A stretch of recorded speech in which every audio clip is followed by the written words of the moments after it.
What happened at a West Side museum is under debate after museum workers say federal agents targeted it in an effort to intimidate Chicago immigrants, and now they're preparing for a big weekend event. Marissa Perlman is live at the Puerto Rican Museum with response from the Department of Homeland Security. Hi, Marissa.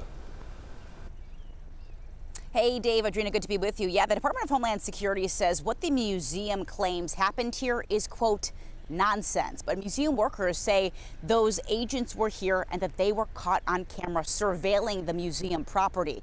Now, staff here tells us a group of people were working with the Department of Homeland Security, that they showed up here on Tuesday in at least 15 different vehicles. Surveillance video inside captures their movements on property between 3 and 5 p.m. on Tuesday.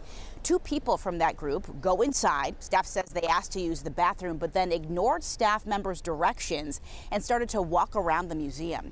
One of the people is clearly wearing a police vest, but it's not clear which agency they work for.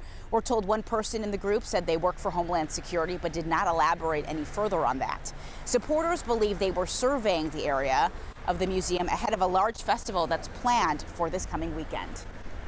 In conversations among one another, they also made comments about festivals happening in this community, looking at the museum in terms of their exits and entrances for what seemed to be a plan to come and terrorize our residents as they come enjoy our park in cultural and Latino events in this community.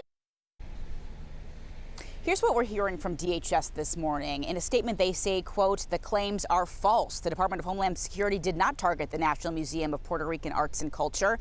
On July 8th, HSI, Chicago's Financial Crimes Task Force, staged and held a quick briefing in the museum's parking lot in advance of an enforcement action related to a narcotics investigation. The statement went on to say the media, the sanctuary city politicians here in Chicago are peddling a false narrative to demonize ICE. But museum leadership says despite this, they will be training their staff to know their rights on immigration and customs enforcement ahead of this weekend. This weekend, the Barrio Festival is set for the park around this area, and they say they want to be prepared for whatever comes their way.